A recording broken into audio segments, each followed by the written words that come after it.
Guys, welcome to Throttlecast, powered by Ride Lounge. We've got a brand new podcast here where we talk about real cars, real stories, and some of the drivers and owners that we bring to you from the Atlanta area. Today, I have my co-host, Dave Codrea. Excited? Right? Yeah, that's okay. right. Okay, good. It's right enough. Yeah, there we go. And we're just going to get right into it, talk about some of the things that we started out with when it relates to cars, how we got intrigued by cars, what we're doing today in business, and some of the stories along the way. So, I guess, Dave, with you, give us a little bit of an intro about what you do, who you are, and kind of how you got here.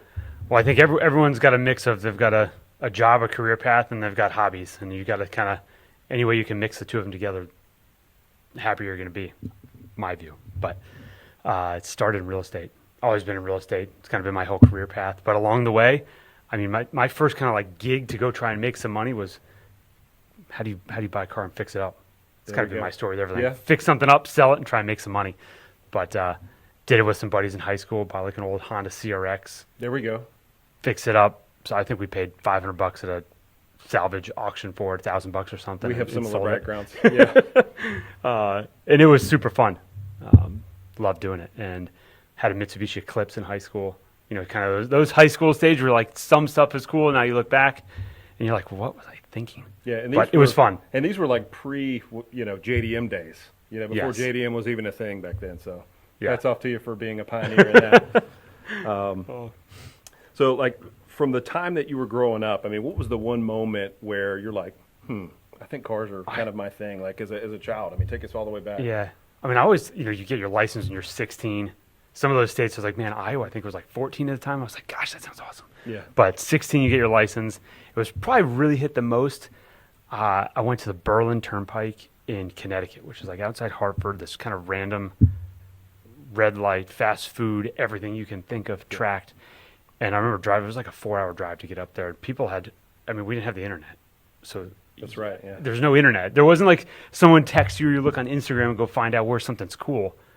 We just heard like someone said it would be fun, and I went there, and man, there must have been like 1,000 cars, everything from classic cars to hot rods, motorcycles, imports, everything.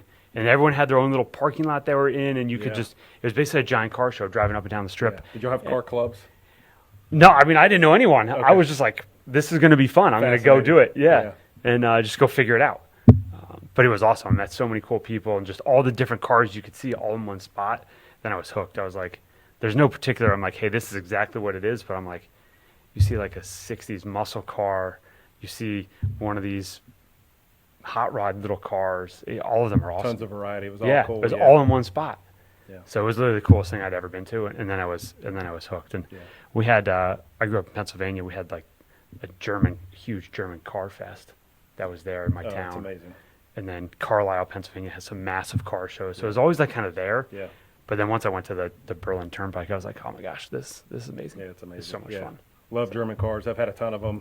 For those that don't know me, I got my start really, I think it was about 3 years old. I grew up in a Corvette family. Dad had at the time, what was it, an 84 C4 Corvette, which we now know is kind of a terrible Corvette with the crossfire injection. But I had a matching red Power Wheels Corvette that my parents got me for Christmas one year, or Santa at the time, I guess. Yeah, Santa, yes. Yeah, and I would literally drive that thing until the battery went out. I would push it up my neighbor's driveway, and I would coast it down over and over and over again. And that kind of got me hooked on cars. And I guess that's very early. Yeah. That's way early. Later on, went to finally end up selling for brands like Lamborghini, McLaren, Rolls-Royce, Porsche, stuff like that. So, but very cool. So you mentioned real estate. At what point in time did you have the epiphany that cars and real estate would be an intersection for you? Probably about 9 months ago. Okay. There's all sorts of cool car locations, car events, and you see, growing up and going to just different racetracks and seeing it's like, this is real estate and there's cars and things are happening. Yeah. And it's very cool. I'm like, how does that actually make money? I don't know. It wasn't until about 9 months ago. I was like, hey, I think I've got some concepts where we could actually marry these two things together and have a really cool experience. Cool. And I'm sure we'll get into a little bit more. Yeah, we'll get into ride lounge and that stuff. Yeah. Yeah. I guess, what was the moment where, let's say you had a favorite car that got away? I mean, we all have those stories. I know I have mine. But was there a car where you're just like, dang it, I wish I could have bought that car? Or I would say, thinking about that, like a car that gets away or this one where you're like, I should have bought that thing. Yeah. It's probably like 6 years ago. Ferrari Testarossas were maybe like $75,000. Yeah. They seem like they're really affordable. Everyone's like, oh man, the maintenance is, everyone complains about maintenance. Like that's kind of the fun part of it. But they're a heck of a lot cheaper. Yeah. And everything's really gone up in value. But that one, I was just like, that was the first Ferrari I saw in my life ever. Was at a dealership. There was a 89 red Testarossa. I was like, this is so cool. Yeah. Gosh, I must have been like 12 at the time. It was funny. 13 at the time. I was like, now it seems like nobody cares about the maintenance on that. no, it's like, yeah, you got to do maintenance and fix things. Yeah. But yeah, I should have picked that thing up. Now they're, much more expensive, and I lost 6 years of playing around with it and having a good time with it. Yeah. So I actually got the chance to drive a Testarossa and sell the car, and it was kind of one of those moments where, like, yeah, you've got the poster on the wall, you get in and drive the car. Yeah. And I tell you what, it's very peculiar the way that the cabin shape, the way that your feet go a little bit to the right. There's no power steering, gated manual transmission, V12 that sings. But again, that time I was driving it to a repair shop to actually get worked on. So yeah, but having a V12 like a foot and a half from your head, yeah, it sounds perfect. yeah, exactly. Yeah, So. yeah. Ferrari's an interesting brand. I've never worked for them in any official capacity, but I've driven a ton of them. Is there any other Ferraris that you kind of caught your eye? That's still like my favorite one. I know it's the most mass-produced Ferrari ever. That's okay. Right? Yeah. But I still think it's the coolest one. I still think it's the coolest one ever made. That's amazing. Yeah. So yeah, it's I'm sticking to my guns. iconic. Absolutely. It doesn't have to be the fanciest, most expensive, most whatever. It's Yeah. like, I think they're cool. Yeah, somebody I met along the way, really good friends of mine, I'm sure he'll be a guest on the podcast, he said something that really stuck with me. I mean, we live in this world where cars are, you look at any sports car, they're all fast, right? And he goes, it's really not about the stats. It's not about the 0 to 60. It's not about, like you said, the price tag. It's really about, at least for us car enthusiasts, it's about how the car makes you feel when you drive it. And that really stuck with me. So I took that little talking point, and every time I drove the car after that, I had that sense of when I was driving, like, how is this car making me feel? And I think that says a lot about, who owns what car and what they're doing with the car. And, I think it's a good reason to buy a car that you necessarily don't need, let's call it, So very, very cool stuff. Best drive, what, where, who with? Do you have a moment in time, or I guess maybe a vision of what that looks like to you?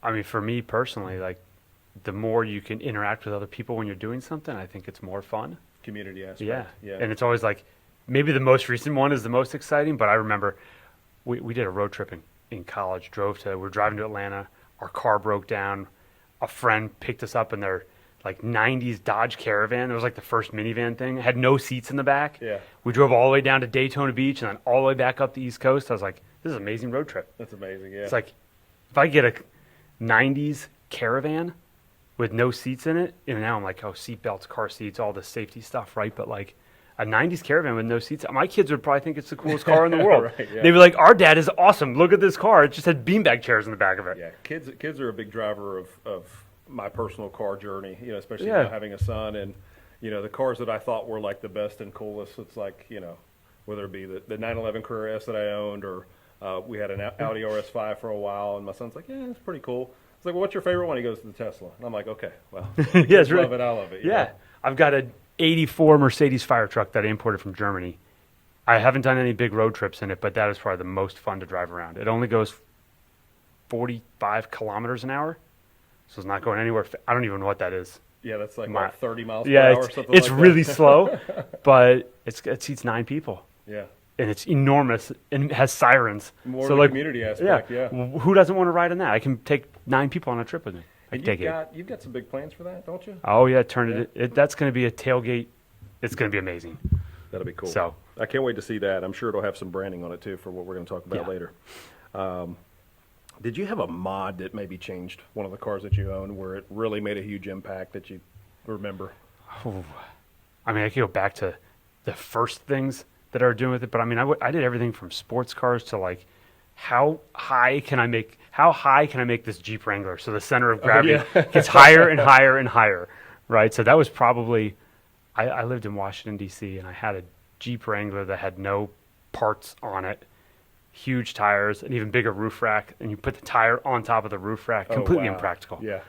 the center of gravity is just like ruined. Yeah, It you would just probably like feel the wind a weave little down the bit, yeah. road.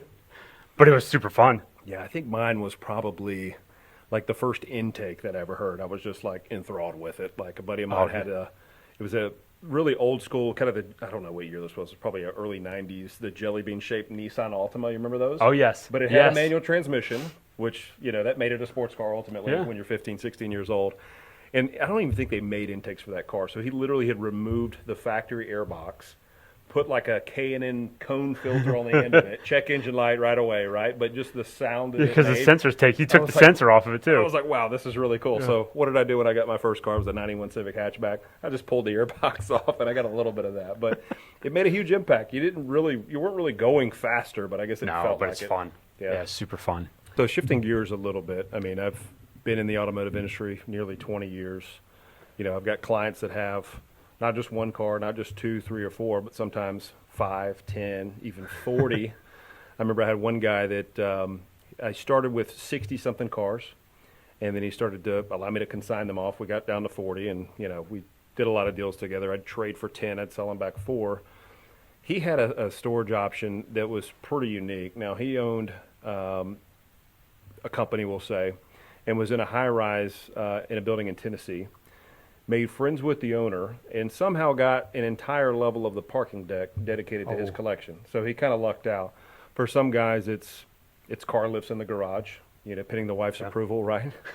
And for others, they're buying these kind of off-site, they're getting the deed to this place and kind of a community, and they're kind of putting all their eggs in that basket. How did your work in real estate, how did that change your perception on, let's say, storage or HOAs? Or tell me a little bit about that. I think, the part of the car community and the culture and the stuff around it is, where do you do it? Yeah.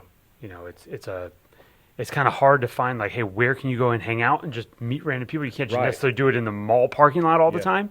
There's somewhere that works really well, but you have like specific times you're in and out, and it's kind of very regimented. Yeah. And then the owners can change their mind. You can lose your spot. They can say, hey, we don't want to do this anymore. It interferes with like the real customers of the space. Yep. So we kind of thinking about 9 months ago, we're like, look, we need to make a spot that is actually conducive to people that like cars, who want to get together and talk about them and be in that environment. Yeah. And I guess this is a great segue. So talk about Ride Lounge. Like, we knew 9 months ago this was an idea that you put basically pen to paper, you put your money where your mouth is, and now we're here. Yeah. Tell us a little bit about Ride Lounge, what to expect, what's the big differentiator between Ride Lounge, let's say, and putting a lift in your garage, or, buying a, sort of a vehicle condo, that sort of arrangement versus what you're doing here. Yeah, it really comes down to community.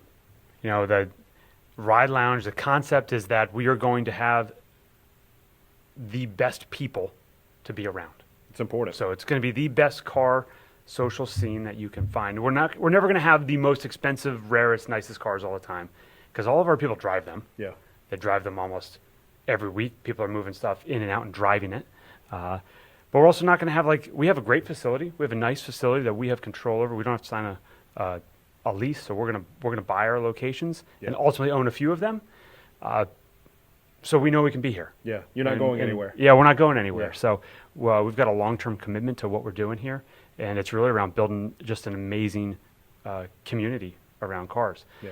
So coming to the Ride Lounge is a place where there's going to be people that want to talk about cars, and it's all of them. It goes all the way back to my Berlin Turnpike experience, where you've got everything from muscle cars to hot rods and imports. It's like, I love the hey, variety. these are great. I mean, it's amazing, really. Seeing something different every spot, not just a bunch of Italian cars, not just a bunch of German cars, let's say, but just a nice eclectic variety. Everything from, looks like there's an Airstream back there.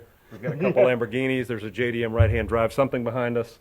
I mean, it's just pretty cool to see all that in one spot. A lot of people, if you like cars, there's always that one car that you're like, that first kind of clicked for you, and you're like, I want that at some point. It was the poster on your wall when you were a kid, or it's like you saw it in a movie and you're like, man, that thing was amazing. Our people have those. They've gotten to that point in life. They're able to buy that item, and they're not, a lot of times, not even super expensive. Yeah. But then it's like, well, now what? Yeah. The first thing you want to do is be like, okay, I want to drive this thing. Exactly. and I want to go talk to someone about it and see how cool this is. Yeah, there's got to be So another that's what we offer. like-minded individual they're Yeah. into the same cars, or maybe they have a different car, but they're kind of like guys like me and you, love variety. Yeah, but they understand that feeling of like, Yeah. look, I wanted this car when I was like 14 or 15 or 16. And for most people, you're not getting that car. Whatever that car is that you Yeah. wanted when you were 16, you are not getting when you're 16. Yeah, Right? You're like, maybe when you're 40, you're like, okay, where my kids go in this thing? And so it's later on. But like that first car, like that first one is that's the kind of feeling we want to have when you come into the ride lounge. It's like those are all your people are there. So over the past 9 months, and then now that you've been open, what are some of the things that you've learned along the way that maybe you didn't know before you started it? Yeah. One, I mean, car people are very particular. There are lots of different avenues and ways that they're looking at how they would want to use space or what they would do. Yeah. A lot of times we'll talk to people too, and we're like, we never even thought about that. Yeah. So right now we have a spot in our section that we can clean cars and we can work, but it was never like hey, we're going to detail this car every week. I was like, we're going to drive it every week. Yeah. We never thought about detailing it every week though. So little things like that. We're like, okay, maybe that's something that people actually want to do. So we have a lot of people that are actually cleaning. They're doing a lot of their stuff and being around their cars and they like it. And where are we right now? So we're in Peachtree Corners now. So we got one location here. We're working on a location in Milton. Working on a location in Midtown, and ultimately we want to get something up 75. And then, our just network of people that we know. We've kicked around other cities. We've got people in town that come. We show them off the space, and they're like, "We should do this and open one in Dallas and Houston." We're like, "Okay, it's down the road. Nothing we'll wrong get with there." expansion. Yeah. So to have that grand vision is nice. This is not just one location forever. I mean, we want to. Yeah, there will be we'll have about 5 locations. Is kind of our next phase of stuff. And our hope and goal and vision is to really have community events that go between those 5. And it's like, look, this is your network of car people that fit, the environment you're looking for. And can you talk about some of those events that you've put on here where you've seen a great turnout, great feedback from it, and all that good stuff? We don't necessarily just do the typical like, hey, let's just invite 1,000 people and see how big we can make this thing. Right. Yeah. Right. Every month we're doing specific meets. And then they're open relatively to the public with like just a very specific car brand. Yeah. And, one of the best ones we did was a Land Cruiser group. And it's like just Land Cruisers. And how many showed Mostly, we had like 30, 40 of these things. I mean, that's impressive, getting 40 Land Cruisers to show up. And like FJ40s and FJ60s, like the old stuff. Then the people were like driving them all the time, doing trips with them. Yeah. Super interesting builds to go around and just look at the different things that they've done to them. And the history and the story they've had with this vehicle that they've worked through, it was really cool. One of the guys bought his FJ40, was in a pile of parts, and got it on the trailer and rebuilt it in his garage. It's like, this is so cool. Yeah, that's amazing. And what does it look like? Let's say if I'm looking to, I don't want to do the lifts in my garage. I don't want to spend $400,000, $500,000 on, let's say, a garage somewhere by itself or whatever that looks like. What does it look like for me? Like, let's say if I want to schedule a tour, what are the rates? What can I expect as a member? And like, how do I get in? Is my car safe? What am I allowed to do? The first part is the community. You're coming into a group of people that want to get together and talk about cars. We could have someone come present on NASCAR. We could be watching an F1 race, or we could have Land Cruisers trying to see how big the tires are. Yeah. All of those are cool if you're a car guy. Absolutely. They're awesome. We have go-karts for little kids that are driving around in the parking lot a lot. So that's kind of the environment and the setting that we want. Yeah. For the most part, we're a social car club. So it's social first. We have social memberships where people, they have lifts in their garage. They don't need extra room. But they just want to be a part of the Yeah, community. they're like, hey, where can I come and have access to a space that I know there's going to be other car people at? That's great flexibility. This is that space. Yeah.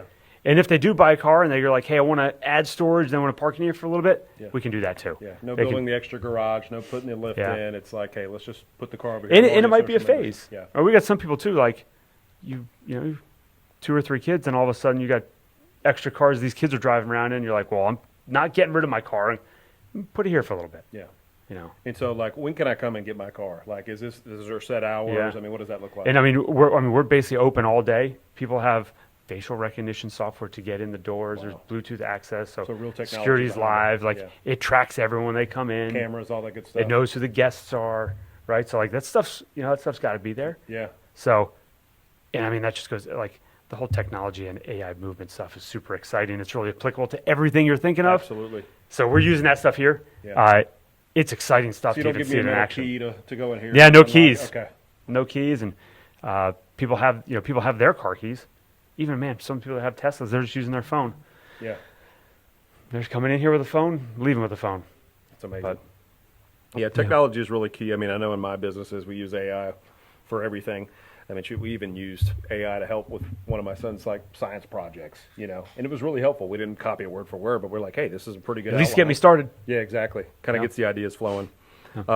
Bigger picture. I mean, what is this going to look like 3 years down the road? I know you mentioned other locations, but what do you hope to see grand vision-wise 3 years down the road? I mean, what does Ride Lounge look like then compared to now?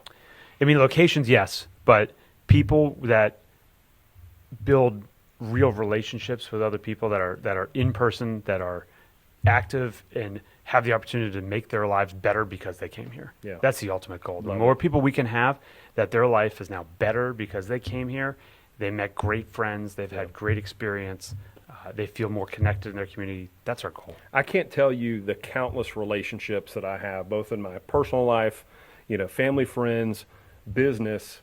I mean, it seems like everybody in my circle, there is a cool car in the Yeah. garage, or there has been one, or there's another one coming, and I even see these people at different events and stuff. And I mean, it's just, I couldn't imagine my world in any other way. I mean, it's just, cars are kind of the Yeah. nucleus, the focal point of really everything that brings at least me joy. You know, my family loves them.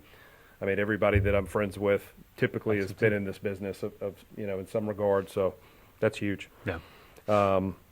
Can you tell us a little bit about how people can get in touch with Ride Lounge to Yeah. maybe schedule a tour and get some more information? You know, our best thing that we do socials on 3 to 5 on Fridays. Okay. It's kind of called our Final Lap Fridays. Okay. And that's really a time where people are bringing by cars, people are coming checking out the space. You know, it's open to the public. We got a lot of our members that are here, and you can see, hey, is this a good fit for me? Do I like this? It's intentional. It's after school. A lot of times people bring their kids too. I mean, it's a Great. family Atmosphere. environment. Yeah. That's great. Yeah. Yeah. So Dave, I've seen a couple of your rides. You've got the custom Sprinter, which is great for Love you, Sprinter vans. you, the family, business, right? You told me a story earlier where, you know, I'm like, do you drive this every day? And you're like, yeah, pretty much. And like, you're literally driving over to meet somebody. Then you had a conference call that you took inside the Sprinter, which I think is genius. I think that's amazing. And then meanwhile, you can take your kids on a family trip and have fun in it. I mean, it's kind of a Swiss Army knife. I think the Sprinter van is an amazing vehicle. People make fun of me because they're like, you're driving a stupid Sprinter van all over the place. You've I'm got like, it yes, hooked- I am. You've got it hooked up though. Like you got some off-road tires on it. Is it wrapped? Is that No, what it's I'm it's saying? just the actual pad. Okay. I should wrap it so it gets scratched less, but It has a little bit of an overlander look to it, which I like. it's got giant lights on it, which are completely not necessary. And you've got but the Mitsubishi Pajero right-hand drive JDM car that imported that one. you're currently doing some work to, right? That's a fun car. I joke. I mean, I've got a car I imported, 2 from Japan, 1 from Australia, 1 from Germany. Fire truck, right-hand drive, That's all sorts of amazing. random stuff. It's like there are not many people that probably have that much random crap imported from all over the world. And to go through the motions of actually acquiring those vehicles, I mean, some can be easy, but others can be a little bit more difficult with import duties. Yeah, and then getting it shipped customs. here, and yeah. And then today you drove up in, looks like another right-hand drive JDM car This behind one- us here. This one, it goes. I mean, this goes all the way back to like when you were 16 in the 90s. So this is 3000 GT. You know, I mean, the 3000 GT when I was a kid was like, this thing was amazing. Yeah. You know, they had all-wheel steering, twin turbo, And of course, in active Japan, aero. they have a little change in nomenclature. So we know it as the 3000 GT. Over in Japan, they know it as the Mitsubishi GTO. And I guess this is the MR version. And tell me about how you acquired this car. Well, it wasn't like you It's called funny, it some yeah. JDM importer. Like, No. How did this come to be? We had a great idea to go to Barrett-Jackson maybe a couple weeks ago, and we're like, this is gonna be a lot of fun. You kind of never know what you're gonna get. I mean, I know they list what's out there, but you don't know what prices are gonna be or if anyone's gonna bid on anything. Yeah. And then this one came up, and we're like, we're gonna miss it. We left, you know, we were there from like Wednesday to Friday, and this one was selling on Saturday. So like, oh well. Well, we're still watching the online auction even after we leave, and I was like, this looks like a good price. I think we should buy it anyways. And so we bought this thing, and we went out there because we bought a couple cars. We're like, okay, now we got one more. We got to figure out how we're gonna get this thing Did back. you know it was going to be there?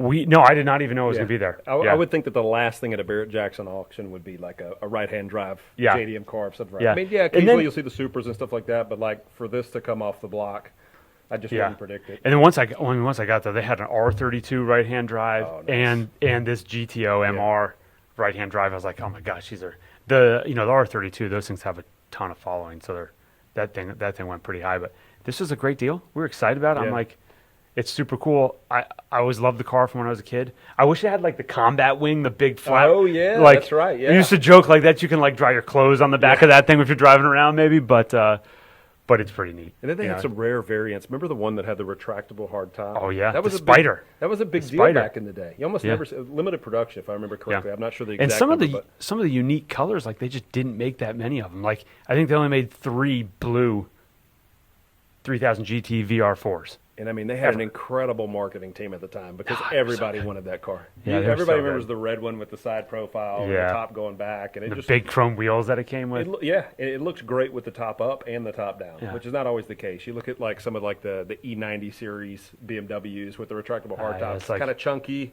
right? Then they've gone back Yeah. to the soft top, but anyway, that was kind of a cool Yeah. variant I remember seeing. So this thing's fun to drive. Yeah. Had it a little bit here. Gonna do a bunch of upgrades to it. Oh, yeah? You got some plans? See what we can get out of it. More power? It's more power. Like do some work on the turbos. It doesn't have the cool. I mean, it could put a cool front mount intercooler on it. Like That's right. I think all the '90s JDMs need to have a front mount intercooler. Especially like that's with a like front bumper like that where it's Yeah. nice and open. Yeah, you just see it staring Yeah. at you like, I don't know if I want to mess with this car or Yeah. not. so. It's gonna be fun. That's exciting. Well, cool. Well, guys, thank you for joining us with Throttlecast, powered by the Ride Lounge. Dave, where can we learn more about the Ride Lounge? What's the best way to get in touch? One, I mean, our Final Lap Fridays, we have everything on Instagram for all the events that we host that are either member events or open to the public. And we have our website too, theridelounge.com. Excellent. Well, guys, thanks so much for joining us. Such a pleasure. Yeah, it's fun.